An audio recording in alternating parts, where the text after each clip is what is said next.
A atuação das rádios comunitárias irregulares no Brasil. Este é o tema do Via Justiça de hoje. Participando do programa, o desembargador Rogério Medeiros Garcia de Lima, da 14ª Câmara Civil do Tribunal de Justiça de Minas Gerais, e o advogado Silvio Mendes Arruda. Neste bloco, nós vamos falar sobre as concessões de emissoras de rádios. Qual é o conceito jurídico de concessão pública de emissoras de comunicação como uma rádio comunitária, de acordo com o que diz a Constituição Federal? E essa primeira pergunta eu coloco para o senhor, doutor Silvio. Eu falei em concessão. Eu estaria certo ou seria uma permissão? Essa questão é complicada, viu, Carlos? Porque até os doutrinadores de escola, como por exemplo o professor José dos Santos Carvalho Filho, defende que não se trata propriamente de uma concessão. No caso, ele diz que trataria-se de uma autorização, mas a questão é que a Constituição propriamente denomina de concessão. Então, ao que nos parece, é uma concessão cujo procedimento está definido na Constituição e não obedece à lei de licitações, tampouco à lei de concessões. E por que eu digo que é uma concessão? Porque não tem o caráter precário de uma autorização e de uma permissão.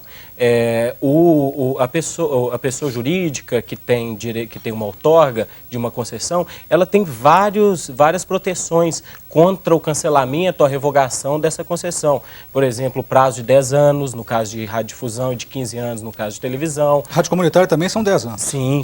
No caso de radiodifusão, são 10 anos essa concessão. E que só pode vir a ser cancelada antes do termo por decisão judicial.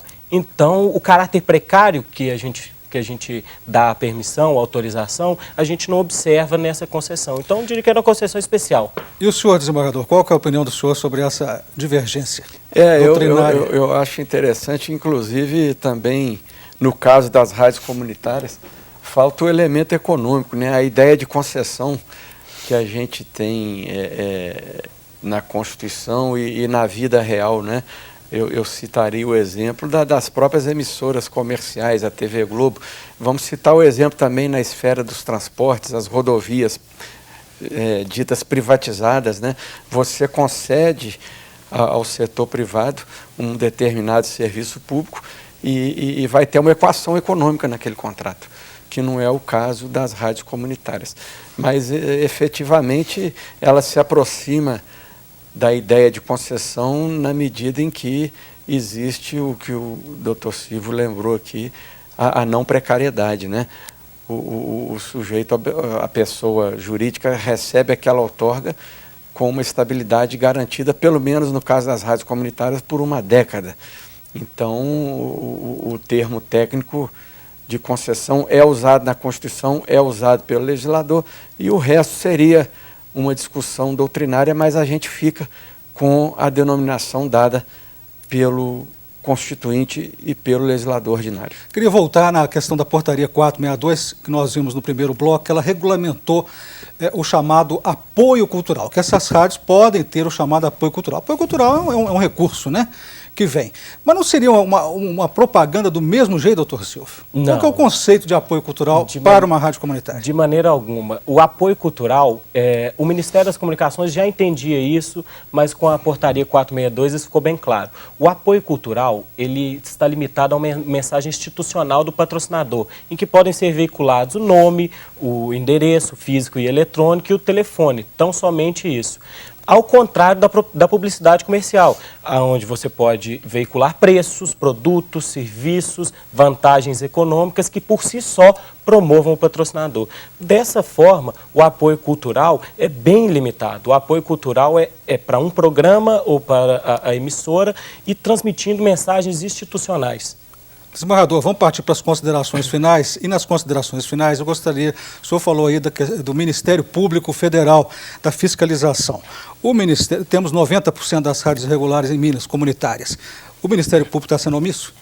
Não diria omisso, porque a omissão maior seria, infelizmente, né, talvez até por injunções políticas de ter muito interesse de políticos militantes por trás da atuação dessas rádios comunitárias, fica realmente delicado, vamos dizer uma palavra, a Anatel agir. A pressão é forte, então, dos políticos? A pressão sempre né? Quando você vai coibir a atuação, até interditar uma rádio dessa, geralmente vai aparecer alguém influente, mas estão perseguindo, como acontece no dia a dia.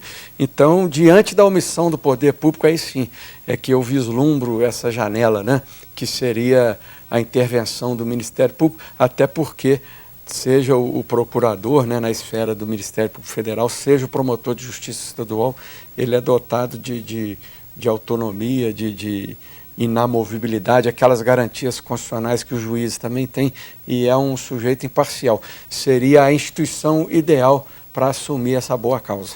Considerações finais do senhor, doutor Silvio?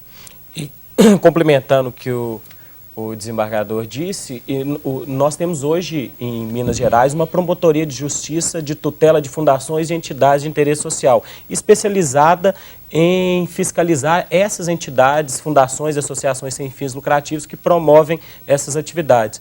Então, a mensagem que fica é que, infelizmente, hoje a fiscalização é deficiente, muitas pessoas estão sendo prejudicadas e a gente precisa da sensibilidade do poder público para cessar essas atividades irregulares e dar à rádio comunitária a sua função, que é atender a comunidade. Doutor Silvio, muito obrigado ao senhor, desembargador Rogério também, muito obrigado pela presença. O Via Justiça termina aqui. Este programa é uma parceria da TV Assembleia com a MAGES, Associação dos Magistrados Mineiros. Críticas, perguntas e sugestões, fale com a produção pelo telefone 31 3079 3454 ou pelos endereços eletrônicos tv@almg.gov.br ou viajustiça@mages.com.br. Até o nosso próximo encontro.